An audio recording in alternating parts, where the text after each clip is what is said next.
Salam əleyküm. Bu dəfə açıq söhbətdə mənəm Qənrə Ataşova. Həmkarım Afət Telman qızından təhvil aldığım bu proqramı sizə sevərək təqdim edəcəm və inanıram ki, bəyənəcəksiniz. Açıq söhbətdə bu dəfə biz cəmiyyətin ictimai qınağından danışacağıq. Biz bu dünyada yaşayan insanlar sözsüz ki, səhvlərdən xali deyilik. Bəzən olur ki, bizim bu buraxdığımız səhvlər çox dərin olur, bəzən isə dayaz olur. Və sözsüz ki, yenə də biz insanlar tərəfindən qınağa çəkilənlər də elə, qınağa edilənlər də biz oluruq. Məhz bu günləri biz bu verilişdə ictimai qınağın həddindən danışacağıq və qonaqlarımı təqdim edirəm. Millət vəkili, hüquq müdafiəçisi Çingiz Gənizadə. Buyurun Çingiz müəllim. Buyurun. Yazıcı Seyran Səxavət. Buyurun Seyran müəllim. Hər ikinizə xoş gəlmişsiniz deyirəm. Seyran müəllim, sizə ilk sualım olaraq başlayıram. Əkrəm Əylislinin Daş Yuxular romanının cəmiyyətdə yaratdığı ajiotaj artıq bəllidir. Bu dəfə konkret həmin əsərdən danışmayacağım, amma cəmiyyətin ictimai qınağından danışacağım. Sizcə, ictimai qınaq necə olmalıdır? Ad belə çəkilir də, ictimai qınaq. Amma onun növləri çoxdur. Çoxlu növləri var. Yəni dünyada. Mən ancaq Azərbaycandan danışıram. Çoxlu növləri var.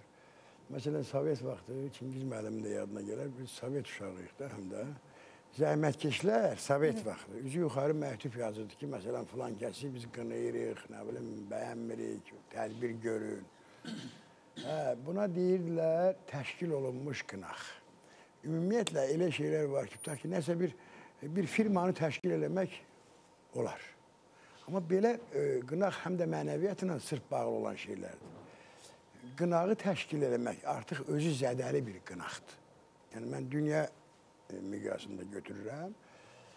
Qonşu qınağı ola bilər. Nəsə iki gənc oğlan qız arasında qızın oğlana qınağı ola bilər. Yəni, qınağa tərif versək. Hə? Qınağa tərif versək, qınaq nədir? Qınaq əslində çox lazımlı bir şeydir. Qınaq elə əslində yəni, sivil, şuurlu ölkə üçün elə vətən qədər əziz bir şeydir. Siz qınaq yana-yana olunursa ürəkdən, qınaq da var, sevinə-sevinə ellər, görürsən sən filan şeylərdən. Bilirsiniz, yəni qınaq çox səmimi olmalıdır. Həm də bir şey də deyim ki, məsələn, çox-çox uzaq olsun, mən Çingiz müəllimi qınayıramsa hansısa bir sahədə, özüm ən azı o boyda olmalıyam. Ən azı o hörmətdə olmalıyam. Çünki elə olmasam, söhbət kimizdən getmir. Mənim qınağım Çingiz müəllim beyninə qətiyyən batmayacaq. Çingiz müəllim də bunu təsdiq edir. Yəni, yoldan keçən biri gəlsin desin ki, məsələn, filan, nə bilim, hüquqi məsələ belədir. Yəni, siz qınaq həm də o vaxt düz, qınaq həm də atəş deməkdir də. O vaxt düz onluğa vura bilirsən ki, o səmimi olsun, vicdanlı olsun və qınayan tərəfin haqqı yenə hüququ olsun. Çingiz müəllim, sizdən soruşaq, ictimai qınaq sizə görə necə olmalıdır? Mən belə hesab edirəm ki, ictimai qınaq hər bir şəxsin öz içərisindən gəlməlidir. Yəni, onu yönətmək, yönləndirmək, təşkil etmək artıq bu ictimai qınaq deyil, burada artıq digər məqsədlər ortaya çıxa bilir, siyasi və digər məqsədlər. Məsələn, ictimai qınaq bayaq siz Seyran müəllimə sual verdiniz, o Sovet dövründən bir misal çəkdik. Mən həm də hüquqşünas olmaqla bərabər tarixi biraz oxuduğuma görə, məsələn, Stalin repressiyası dövründəki ictimai qınaqlar göz qabağına gəlir. Kəndlərdə, yerlərdə, idarə müəssisələrdə, baxmayaraq ki, sonlardan bəraət almış insanlar haqqında müxtəlif iclaslar, müxtəlif təpkilər, hədələr və s. və s. Bunlar ictimai qınaq adı altında insanları repressiya etmək üçün törədilmiş siyasi bir aksiyalar idi. Amma müasir Azərbaycanda müstəqillik əldə etdikdən sonra, artıq çox partiyalı sistem yarandıqdan sonra, çoxlu QHT-lər yarandıqdan sonra, ölkədə söz azadlığı, mətbuat azadlığı, fikir azadlığı, pluralizm olduqdan sonra biz bəzən bu qınaqlara rast gəlmişik. Siyasi tərəflər arasında bir-birinə qınaqlar olub, vətəndaşlarla ictimai təşkilatlar, siyasi təşkilatlar arasında olub və indi sizin bayaq bir cümlə ilə ifadə etdiyiniz ilk dəfədir ki, Azərbaycan təcrübəsində və təəssüf və acı, belə deyək, bir xatirələrdə qalacaq, təəssüf doğuracaq bir haldır ki, artıq vətəndaşlarla xalq yatısı arasında bir ictimai qınaq adlı bugün proseslər gedir. Və keçmiş xalq yatısı, yəni mən fürsətdən istifadə edərək o adın ondan alınmasını təqdirə layiq hesab edirəm. Qınaq o hədd olmalıdır ki, o digər bir həddi aşmasın, digər hədd isə qanunla qadağan olunmuş hədlərdir ki, burada inzibati və cinayət məsuliyyəti yaradan hərəkətlərdir. Yəni o həddə qədər qanunun yer verdiyi formada səssiz və səsli ictimai qınaq ola bilər. Seyran müəllim, biz cəmiyyətdə yəni ictimai qınağın müxtəlif formalarını görmüşük. İnsanın daşqalaq olunmasını da yəni kitablardan oxumuşuq, məktubların, kitabların yandırılmasını, müxtəlif üsulları görmüşük. Sizə görə ictimai qınağın qadağan olunan bir forması varmı? Yaxud da varsa onlar hansılardır? Əlbəttə, qadağan olunmalı qınaqlar var. Elə Çingiz müəllim söhbətinin axırında onu vurğuladı da. Yəni hədd, ümumiyyətlə həddini aşma adlı bir söz var. Deyir, həddini aşma, danışanda. Elə deyil.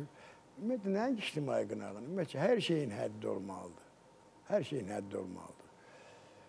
Hədd nədir? Sərhəd əslində. Hədd, sərhəd elə ikisi də bir kökdəndir. Necə ki, sərhəddi tutaq ki, biz qoruyuruq, vətənimizin sərhəddi, məsəl üçün deyirəm, ya başqa ölkələr.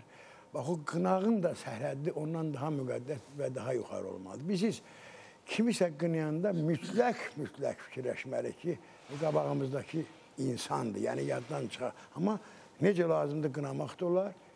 Yenə həddində və hər şeyin həddində olanda gözəl. Seyran müəllim, yazıcısınız, yəni sizə ona görə bu sualı ünvanladım ki, hədd deyəndə, hədd hansıdır? Birisi nətərdir? Bax, yenə deyim, əgər qınağın... Nələr olmaz da, yəni açıqlasaq, nələr olmaz? Açıqlasın deyəndə, yaqın bizim xalqımızda bunu başa söymək olmaz, ölümdən hədələmək olmaz, bütün nəslin, kökün qəbirdən çıxarıb ortaya qoymaq olmaz, xalq üçün deyilsə, mən bunları deyirəm. Məsələn, bir günaha görə, Çingiz müəllim buradadır, hüquqşünasdır. Günahkarı, məsələn, bir cinayət eləyəndə ancaq cinayətkarın özünü tutursan da, düzdürmü? Eləmi? Onun bütün qohum əqrabasını da belə deyək. O cinayət elədiyinə görə siz də gəlin onun böyründə oturun demirlər ki, qınayanda da kim qınaq obyektidirsə, ancaq onun özünü qınamaq lazımdır. Onun bütün ətrafını, onun bütün, yenə deyirəm, 7 arxadörlərini çıxardıb ortaya qoyub qınamağa heç bir ehtiyac yoxdur. Hədd deyirsiniz, həddin biri budur. Sonra qonşu sənə bir dənə düzgün irad edirsə, səni qınayırsa və sən də ona razılaşırsansa, o deyirsə ki, yox, sən hələ mən dediyimi başa düşmədin, o həddin aşırsa artıq bu qınaq iki nəfər arasında davaya çevrilir, düzdürmü? İndi siz bu vətəndaş müharibəsi deyilən bir şey var, göydən düşmə söz deyil, bu nəsə yaydıma düşdü. Əgər tutaq ki, hər hansı bir ölkədə cinayət həddindən artıq çoxalıbsa, məsələn, doğmalar bir-birinə əl qaldırırsa, bu elə bir ki, bir mini vətəndaş müharibəsidir. Çingiz müəllim, sizə görə ictimai qınağın hansı formaları qadağandır və qanun burada necə tənzimləyir? Məsəl üçün, Hafız Hacıyevin bugünkü bəyanatı ki, Əkrəm Əllislinin kim qulağın gətirsə, o 1000 manat mükafat verir. Bu artıq cinayətdir. Bu qınaq deyil, bu təhrikçilikdir və qanundan qadağan olur. Amma Əkrəm Əllislinin evi, mən misal olaraq elə onu çəkirəm. Onun evi qabağı. Amma onun evi qarşısında gənclər aksiya keçirdirsə və sakit, heç bir ictimai qaydanı pozmursa, bu qınaqdır. Və yaxud da ki, oxucular könüllü şəkildə onun kitablarını yandırırsa, bu qınaqdır. Və yaxud da Əylisi kəndinin sakinləri yığışaraq onun bu hərəkətini etiraz bildirirlərsə, onun evini yandırmırsa, onun mülkünə toxunmursa, bu qınaqdır. Və bu qınaq qanunla qadağan olunmayan formada həyata keçirilə bilən hərəkət və hərəkətsizlikdir. Məsəl üçün, dostların artıq onun telefonuna cavab vermirsə, bu qınaqdır. Məsəl üçün, iş yerinə gəlirsə, ona salam verilmirsə, bu qınaqdır və buna görə heç kim məsuliyyətə cəlb etmək olmaz. Amma kimsə artıq emosiyaları cilovlaya bilməyib, artıq qanunla qadağan edilən hər hansı bir hərəkət eləyirsə, tutaq ki, onun başına yumurta vurursa, onu təhqir eləyirsə, qanunla qadağan olur, təhqir də, hədə qorxu da və s. Bunlar olmaz. Seyran müəllim, sizə görə kitabların yandırılması hansısa bir təhlükənin işarətisindən xəbər verə bilərmi? Bizdə işarət olmur, öyle yatırıq, bir də görük qəfildə nəsə böyük bir hadisə oldu, çıxdı, getdi. Yəni, işarəti biraz nisbətən sivil, normal belə məkanlarda olur. Nəsə, yadıma Məhsəti Gəncəvi də düşdü, vaxtıyla onu daşqalar eləmişlər. Məhsəti Gəncəvi elə bir, mən onun yaradıcılığını azdan çoxdan oxumuşam. Məsələn, deyir ki, biz mey içmirik məst olmaq üçün, içirik məstlikdən ayrılmaq üçün. Onun nə pisliğindir, nəsə, o asosiasiya, bir tarixi asosiasiya keçdi. Amma çox səmimi olaraq demək istəyirəm ki, dünən o kitab tonqalla baxanda, nədir, elə Əylisdə də, Gəncədə də, inanın mənə, imkanınız varsa, inanmağa da imkan lazımdır. Mən dəhşətə gəldim. Mən bilən heç bir xalqın öz evini hisslenip yandıra ama kitap yandır. Bak neyse biz həmişə and içmişik. Bu kitap hakkı, bu Kur'an hakkı. Düzdür mü? And içtiğimiz şeyi niye yandırırıq? Kitap yandırmaq mən heç vaxt qəbul eləmirəm. Elə bildim mənim də bir qolumu da orada yandı. Elə bildim Əkrəmin o kitablar həyəsi onun bir balasıdır. Əkrəmin balalarını yandırırlar. Ümumiyyətcə insanları yandırırlar. Kitap yananda səs-küy çıxmır axı. Mən orada çığırtılar eşitdim. İnanın mənə. Uşaq çığırtısı, qoca çığırtısı. O çığırtılar. Allah Əkrəmə, nə bilim, bizim də öz dairəmiz, çevrəmiz var da. Elə hara gedirəm, bu niyə belə elədi, bu niyə bu hərəkət elədi? Niyə görə eləyə bilərdi? Bəziləri dedilər ki, o Nobel almaq üçün bu addım atdı. Həqiqətənmi bu yazının sonunda bu cür iddialar dayana bilərdi? Mən sualdan yayınmıram. Amma əgər sizə doğrudan da bir aynəs olaraq, bir Ataşova olaraq dəqiq cavab lazımdırsa, mən ola bilər düz deməyim. Onun ən dəqiq cavabını Əkrəm Əlisli özü deyə bilər. Çingiz müəllim, sizcə bu kitabların yandırılması cəmiyyətdə baş verə biləcək hansısa bir hadisədən şart ola bilərmi?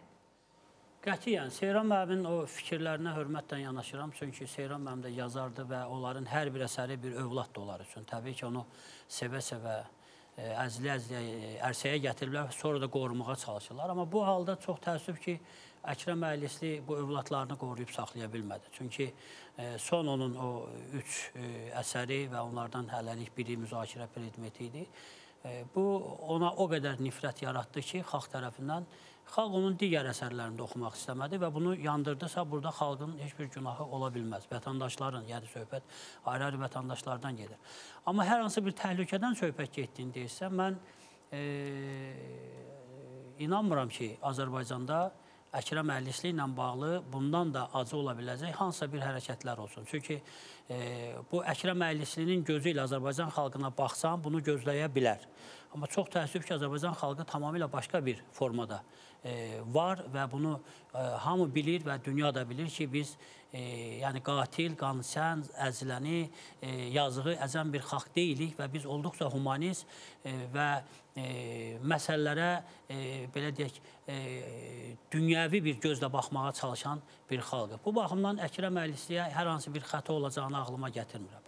Amma eyni zamanda ayrı-ayrı adamlar tərəfindən cinayətə təhrik eləyən şüarların, vədlərin də mətbuatda yer alması məni narahat eləyir və mən çox istəyərdim ki, hüquq mühafizə orqanları bu məsələyə qiymət versin. Çünki bu cür adamların çağırışlarına sabah hüququ və qanunu bilməyən emosional adamlar, gənclər də qoşula bilər və bu yol verilməzdir. Seyran müəllim, yeri gəlmişkən, onu da sizdən soruşum ki, Azərbaycanda biz ictimai qınağın hansı formasından istifadə edirik? Qəzəblik, yoxsa sivilik? Azərbaycan xalqı olaraq elə Azərbaycan sayağı qınağımız var. Yəni bizim qınağımız ola bilər İspanların, Fransızların, İngilislərin qınağına. Necə? Qəzəblik, sivilik? Yox, bir emosionallıq. Qınaq da səviyyəli olmalıdır. Qınayan da səviyyəli olmalıdır. Hətta o qınanılan obyekt özü də da elə baş kəsiləsi olmalıdır da.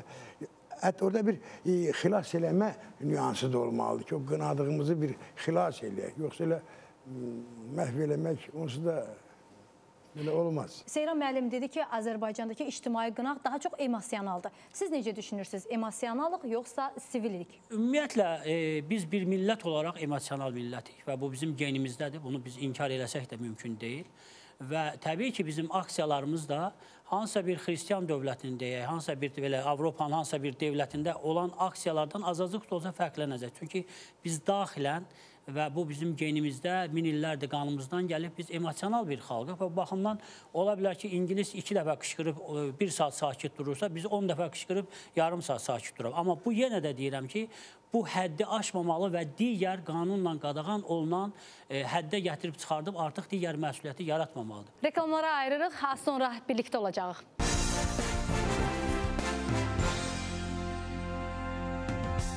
Reklamlar bitdi, mövzumuzu qaldığımız yerdən davam eləyək. İctimai qınaq dünyanın hər bir yerində var. Hər kəs öz mentalitetinə və düşüncəsinə görə qınağa çəkir. Ləman Ələşrəf qızının bununla bağlı bir süjeti var. Süjetə baxaq, sonra davam eləyərik. Buyurun. Deyirlər ki, insan öz egosuna yenildiyi vaxt kimisə qınamağa başlayır. İnanmıram ki, çoxluq bu fikirlə razlaşa. Çoxluq ictimai qınağın tərəfindədir. Nədir ictimai qınaq? Əslində onun nə tərifini, nə tarixini bilirəm. Amma yaxşı bilirəm ki, insan yaranandan qınaqda yaranıb. Səhv edən, düz yolda olmayan, çaşan adamı həmişə məzəmmət ediblər. Bunun təsir gücü nə qədər olub, nə qədər effekt verib, bu da maraqlı məsələdir. Bəlkə də effekti olmadığı üçün insan öz egosuna yenildiyi vaxt kimisə qınamağa başlayır kimi fikirlər ortaya çıxıb. Bəli, kimlər üçünsə ictimai qınaq vacibdir, kimlər üçünsə sadəcə əhəmiyyətsiz bir şey. Əhəmiyyətsiz sayanlar hesab edirlər ki, qınamaq səlahiyyəti heç kimə verilməyib. Yəni, hər kəs hərəkətində sərbəstdir. Nəyi necə etdiyini özü gözəl bilir və kənardan kiminsə ona ağıl öyrətməsinə ehtiyacı yoxdur. Qısası, hər kəsin öz doğruları və prinsipləri var. Amma ictimai qınağı qayda yox, qanun kimi qəbul edənlər belə düşünmür. Onlar hesab edirlər ki, yox, filankəs yolunu sapıbsa, onu doğru yola qaytarmaq üçün mütləq hansısa radikal addım atmaq lazımdır. Azərbaycanda bunun nümunəsi müasir Müsavat Partiyasının sədri Hafiz Hacıyevin səsləndirdiyi Əkrəm Əylislinin qulağını kəsənlərə 10.000 manat pul mükafatı verəcəm kimi çox qorxunc bəyanatdır. Bəli, belə bir səlahiyyəti Hafiz Hacıyevə heç kim verməyib və etiraf edək ki, bu artıq ictimai qınağın sərhədlərini aşmaqdır və bu özündə konkret olaraq cinayəti ehtiva edir. Dünyada da belə nümunələr olub. Məsələn, Şeytan Ayələri kitabının müəllifi Salman Rüşdü müsahibələrində ölümünə fətva veriləndən sonra bir ildə azı 30 mənzil dəyişdirdiyini deyirdi. O bildirirdi ki, hər şeydən məhrumam və ürəyim istəyəni dilimə gətirə bilmirəm. Həyatı cəhənnəmə dönən Salman Rüşdü yalnız üzündə bir neçə dəfə plastik əməliyyat aparıldıqdan sonra küçədə arxayın gəzə bilmək imkanı qazanır. Bu artıq ictimai qınağın doğurduğu təhlükə idi. Onun kitablarının yandırılması da, əleyhinə təşkil edilən aksiyalarda özündə çox qorxulu mətləbləri gizlədirdi. Bu özünü Peyğəmbərin təhqirində də göstərdi. Amerika Birləşmiş Ştatlarının Liviyadakı səfiri, səfirliyin bir neçə əməkdaşı ilə birlikdə dəhşətli şəkildə öldürülmədimi? Bu kimi nümunələr çoxdur və maraqlıdır ki, öz də buna daha çox İslam dünyasında rast gəlinir. Qərbdə və yaxud Avropada isə bu daha çox şou xarakteri daşıyır. Məsələn, bu günlərdə Meksikanın paytaxtı Mexiko şəhərində öküz döyüşlərində hər il 9.000 öküzün öldürülməsinə cəmiyyət öz ictimai qınağını bu şəkildə gündəmə gətirdi. Etirazçılar qətlə yetirilən öküzlərin çəkdiyi istirabları simvolizə etmək üçün bədənlərinə qırmızı boya çəkərək yerə uzandı və uzun müddət isti günəş altında hərəkətsiz qaldılar. Bununla da bu idmanın zorakı və qəddar olmaqdan savayı insanlar arasında mənfi dəyərləri təbliğ etdiyinə diqqət çəkdilər. Vəssalam, daha heç kim niyə ildə 9.000 öküzü öldürürsüz deyə heç kimin boğazına bıçaq dirəmədi və yaxud İraqlı jurnalistin ABŞ prezidenti George Bush'un başına atdığı ayaqqabını yaddan çıxartmışıqmı? Ayaqqabı, yumurta artıq illərdir ki, ictimai qınağı xarakterizə edən simvollardan birinə çevrilib. Müdafiə olunmaq üçün görülən tədbirlər, nə başıyana qaçırtmaq, nə çətir tutmaq isə heç vaxt ictimai qınağı cilovlaya bilməyəcək. Çünki ictimai qınaq bir çətir altına sığışacaq məsələ deyil. Heç onu insanlara qadağan etmək də mümkün deyil. O halda qoy qınasınlar. Qınamaq üçün özlərinin nə qədər haqlı, qınadıqlarının nə qədər haqsız olduğunun fərqinə varmadan bunu etsinlər. Sadəcə qaydaları aşmasınlar. Türklər demişkən, bunun bədəli çox ağır olur. Reportajla bağlı mövqe bildirmək istəyirsinizsə, buyurun. Çox gözəl şərh idi. Mən belə hesab edirəm ki, həm bunun əxlaqi dəyərləri var, həm də hüquqi tərəf vardı. Çox gözəl süjet hazırlanmışdı. Mən tam razıyam. Seyran müəllim, bəs siz? İnsana yaxın bir mövqedən hazırlanmış reportajdır. Yəni, başqa ölkələrdə, başqa yerlərdə cəmaat öküzünün də qədrini bilir. Elə deyil, öküzə də bir canlı kimi yanaşır.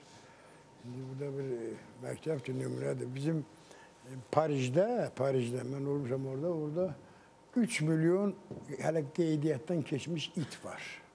3 milyon it.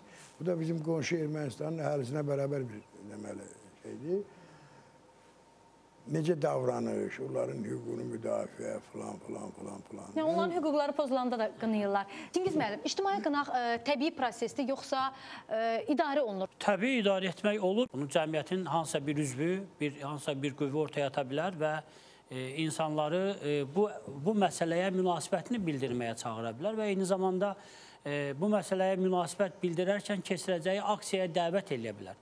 Amma bu planlı şəkildə siyahı ilə filanla olursa, bu artıq qınaq deyil, bu artıq başı məqsəd. Amma mən sizə deyim ki, Azərbaycan cəmiyyətində bir Hafız Hacıyevin bəyanatından başqa qeyri-qanuni hələlik heç bir hərəkət yoxdur. Hələlik deyəndə heç bunu arzulamıram da və olmasını arzulamıram, çünki bəzi dövlətlər ilə bunu gözləyirlər. İnkişaf etmiş ölkələrdə, Çingiz müəllim, soruşmaq istərdim ki, ictimai qınağı formalaşdıran institutlar var. Məsələn, Qərbdə, Amerika Birləşmiş Ştatlarında. Ona görə də, yəni ictimai qınağın kimin tərəfindən idarə olunması vacibdirmi? Yəni bizim coğrafiyada, bizim ölkədə desək. Biz nəyə görə kim deyəndə mütləq hakimiyyəti nəzərdə tuturuq. İctimai qınağı məsəl üçün tutaq ki, mənim rəhbərlik elədiyim Demokratiya və İnsan Hüquqları Komitəsi təşəbbüs olaraq ortaya ata bilər. Mən dövlət demədim. Yox, sizi demirəm. Amma bugün biz bu ifadələr işlənən kimi fikir yönəlir ki, dövlət bunu yönləndirir. Bunu qeyri-hökumət təşkilatları, onların gənclər təşkilatı var, qadınlar. Tutaq ki, xaricdə tez-tez görür. Qadınların tutaq ki, ailə məişət hüququnun pozulması ilə bağlı qadınların aksiyası keçirilir. Və bu, hansısa bir ictimai təşkilatlar tərəfindən yönləndirir. Və bugün Azərbaycanda baş verən o qınaqlar ki var, orada böyük əksəriyyəti, yəni könüllü təşəbbüslə bunu həyata keçirmək istəyən insanlardır. Və mən yenə də deyirəm, amma şükür Allaha ki, yəni qanun pozulacaq dərəcədə o son bəyanatdan başqa hələlik ondan əvvəl də olmuşdu. Yəni onun bir gənclərə həvalə edilmişdi, onunla bağlı hansısa bir qanunsuz hərəkət. İndi açıq aydın, yəni 10.000 manat o mükafatın falan verir. Bu təbii ki, qanun pozulmuşdur. Amma hələlik mən həm də qeyri-hökumət təşkilatlarının nümayəndəsi olaraq deyirəm ki, yəni mən bu ictimai qınaqdan bağlı, ictimai qınağın belə deyək, insanlar arasında onun formasının, metodunun təbliği ilə məşğul ola biləcək bir qeyri-hökumət təşkilatı tanımıram.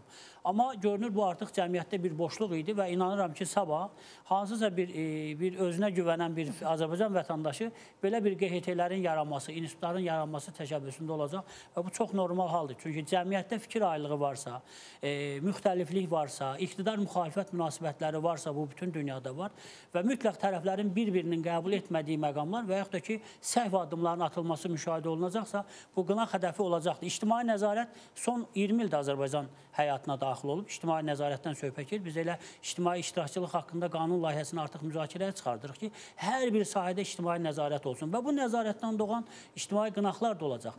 Hansısa bir bələdiyyənin, hansısa bir nazirin hərəkətlərini pisləyən, onu cəmiyyətə çatdıran ictimai qınağın forması, mətbuata yazı yazır, 5 adam altına imza qoyur ki, o qınaq hədəfinə çevrilsin, amma qanun pozuntusu olmaz. Seyran müəllim, Azərbaycanda bugünkü vəziyyətdə ictimai qınaq təhlükələrdə çata bilərmi?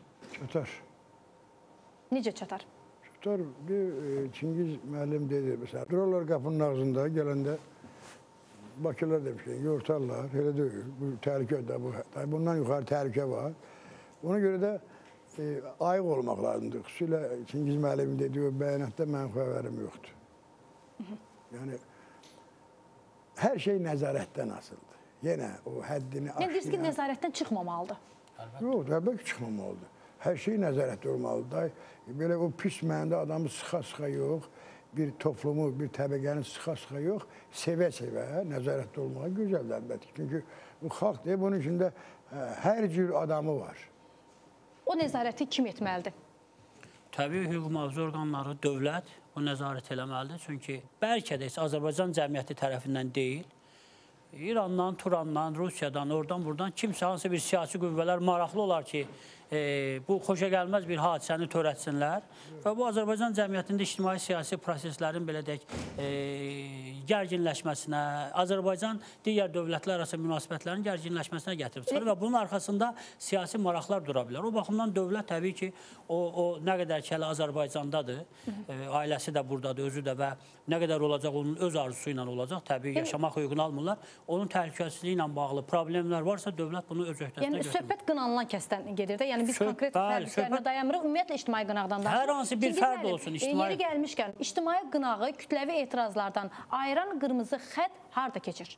O hərəkəti edən, hərəkətsizlik edən şəxsin etdiyi qəbahətin, üzr istəyirəm, qələtin həddinin hara qədər getməsindən asılıdır. Fərdin törətdiyi, etdiyi hərəkətin genişliyindən, onun təsir dairəsindən asılıdır ki, o artıq həm ictimai bir etiraza çevrilsin, çoxluğun ya da ayrı-ayrı fərdlərin.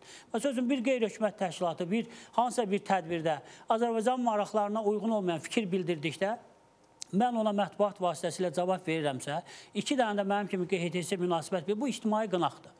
Amma onun artıq Azərbaycanın maraqlarını kiməsə satdığı məlum olacaqsa və burada artıq qanuna və konstitusiyon bizim hüquqa zid hərəkətlər olacaqsa, artıq çoxluğun etirazı olacaq, bu artıq ictimai bir qınaqlı. Ona görə o törədiləcək hərəkətin özünün həddi nədir, onu bilmək lazımdır. Və burada ayrı-ayrı yanaşma olacaq hər bir şey. Bu sualı hər ikinizə ünvanlayıram. İctimai qınağa çəkilmişsinizmi heç? İctimai qınaq?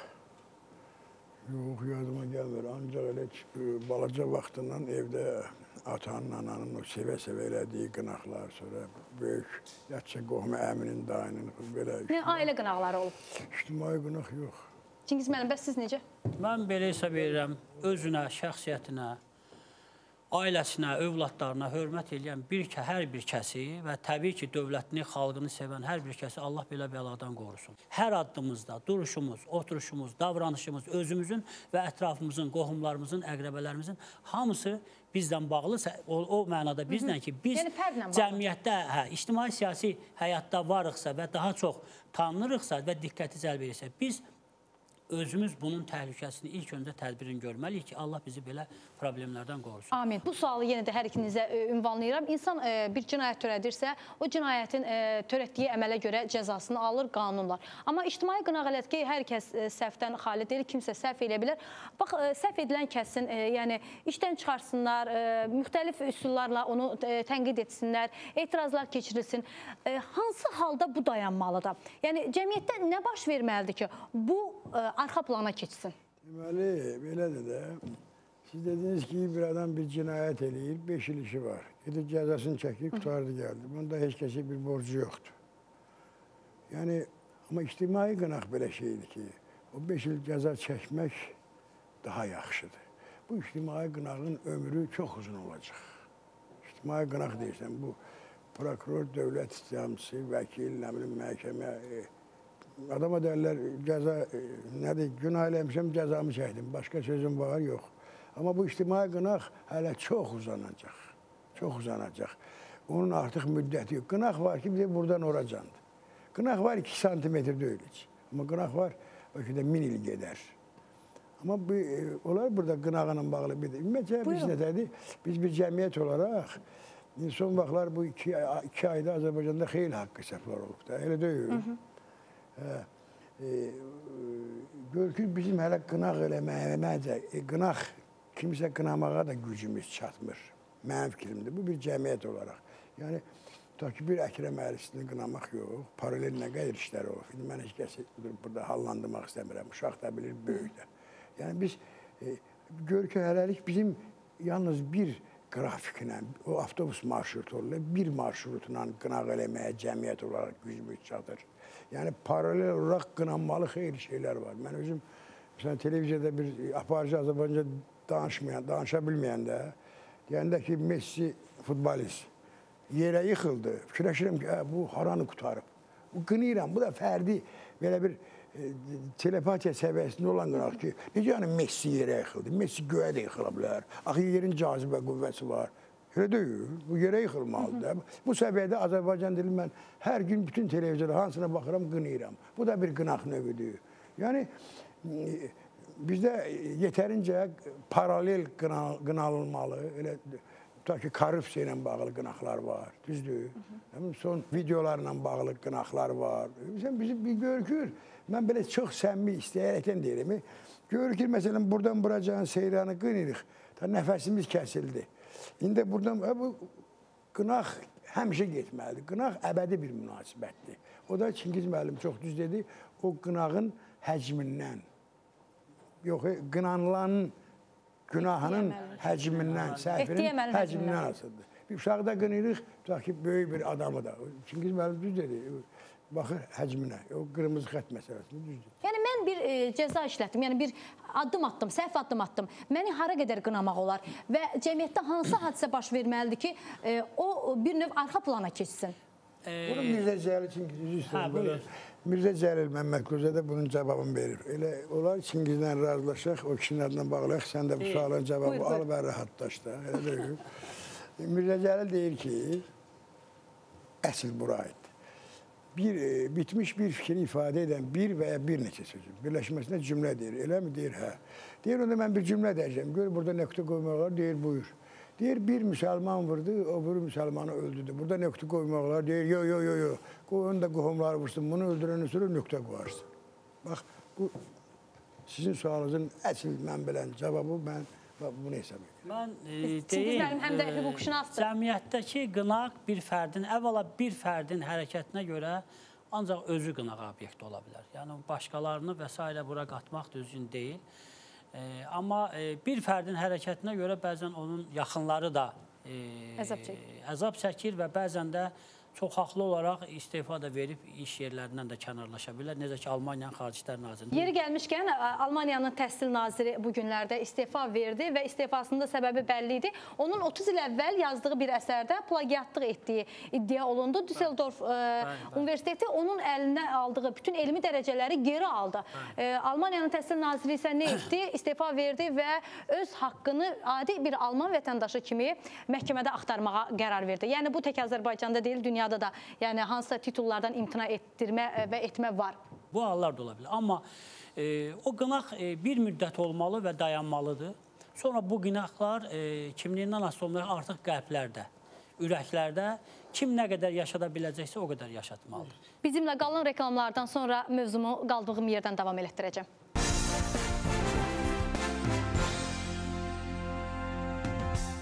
Reklam bitdi, davam eləyək. Buyurun. Çingiz müəllim, icazənizlə mən onu o cür həll eləmək istəməzdim. Adamın özünün vicdanı olmalıdır. Dövlət ona verib ya verməyib. Dövlətdə o qədər vermədiyi xanəndələr var, yazıçılar var ki, layiqdir. Məsələn, gəlməsə Köylü Xasiyevə çox nəhəng bir elə bil onun anası yox, Segah özü doğub onu, düzdürmü? Nə olub bu dündən çıxanlara? Yəni, onunla da öyle, dövlət mənə heç nə verməyibsə, mən onun əleyhinə olacağım. Dövlət manəsə veribsə, bu artıq çox üzr istəyirəm. Bu ələ-baxımlığın, o sümsüklüyün bir çox belə həddini keçmiş variantıdır. Sadəcə olaraq mən sizin bəzi fikirlərinizdən axırıncıda razıyam, amma kimin kimə nə verməyindən asılı olmayaraq adam kişi olar. Çingiz müəllim, buyurun. Yəni, bunu uzun müddət, bu aktiv ictimai qınaq mövzusu adı altında görüntülərdən, hərəkətlərdən edilməsinin mənası yoxdur.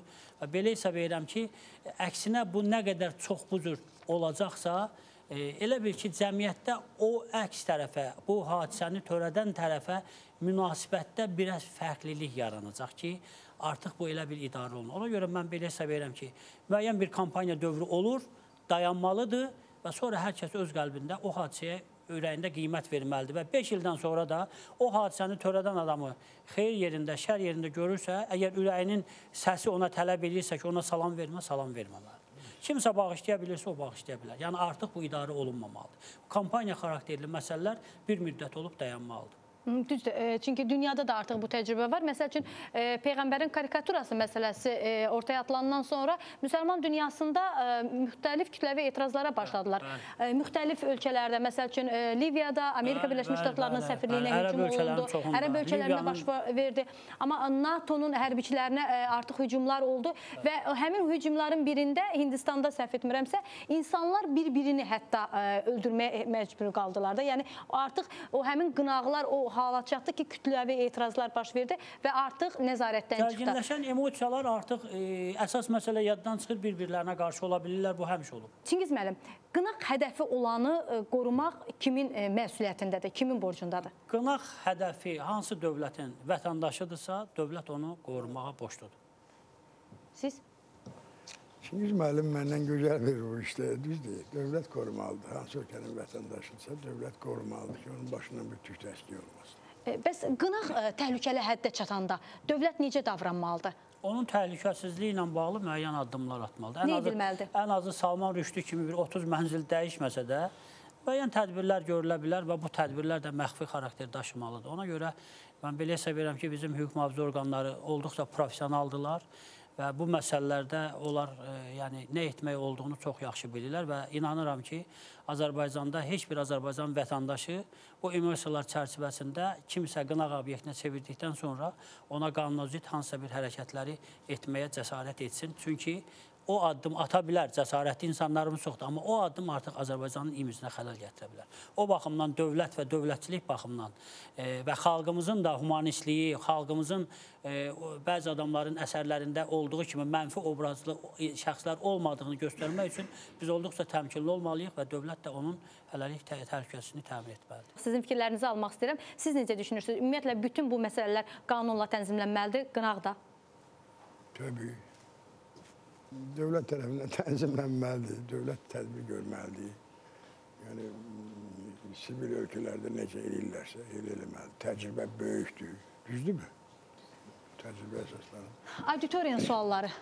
Başlayaq, siz hər halda Seyran müəllimə verəcəksiniz. Buyurun. Sualım belədir ki, cəmiyyətdə baş verən ictimai qınağın ölkə xaricindən kənara çıxarılması, yayılması və müzakirə edilməsi sizcə nə dərəcədə düzgündür? Şəxsən ən azı bir Azərbaycanlı kimi düz deyil. İndi biz deyirlər həmişə ki, ailə də bir cəmiyyətdir də, dövlətin əsasını təşkil edir və əl-əxir və s.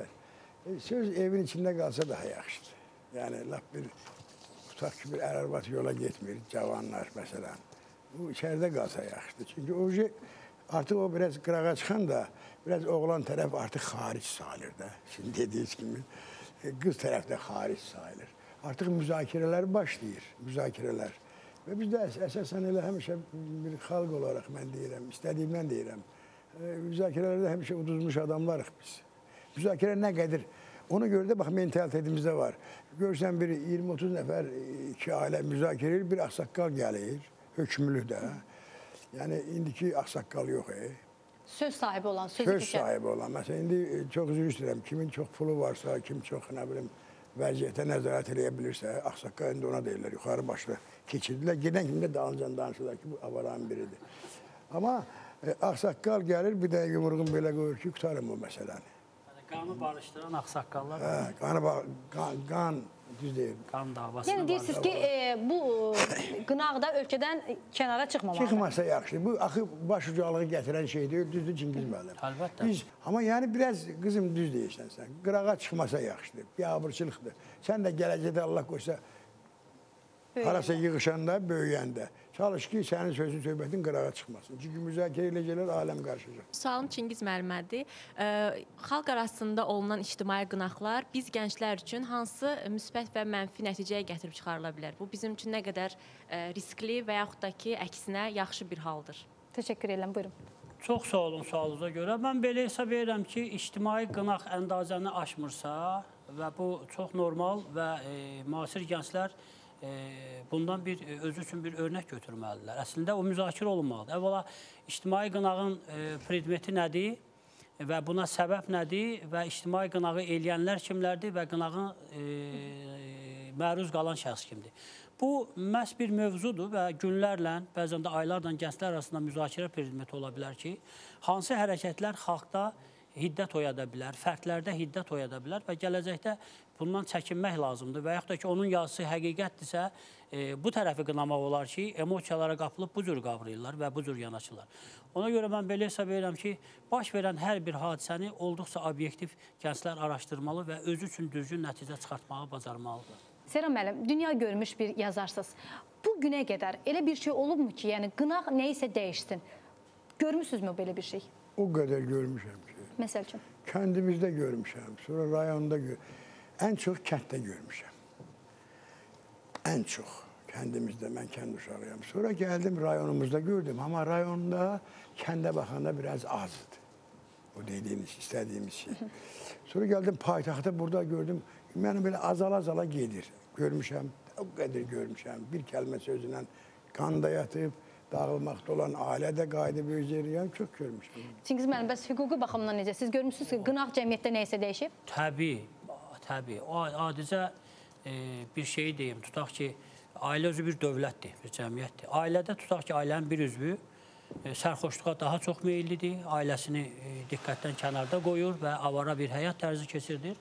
qohum əqrəbə, dost tanış yığışıb onu bir müddət ictimai qınaq hədəfinə çevirdikdən sonra, onun bu addımının gələcək acı nəticələrini ona qabaqcadan xəbərdar etdikdən sonra xeyli insanlar dəyişə bilir. O baxımdan ictimai qınaq normal, ürəkdən gələn və insanları tərbiyə etməyə yönələn bir hərəkətdirsə, ondan faydalanmaq lazım. Təşəkkür edirəm hər ikinizə görə. Xatırladım ki, bugünkü qonaqlarım yazıcı Seyran Səxavət və hüquq müdafiəçisi, millət vəkili Çingiz Qənizadə idi. Mövzumuz isə cəmiyyətdəki ictimai qınağın həddi idi. İctimai qınaq bitməyən bir mövzudur. Hər kəsin öz fikrini demək və öz azadlığını çatdırmaq hüququ var. Amma eyni zamanda birinin hüququ toplumun hüququnu pozmamalıdır. Yəni bu altını çizilərək deyilən bir kəlmədir. Yəni sənin azadlığın heç bir halda başqasının haqqına xələl gətirə bilməz. Gələn həftə görüşmək ümidi ilə salamat qalın.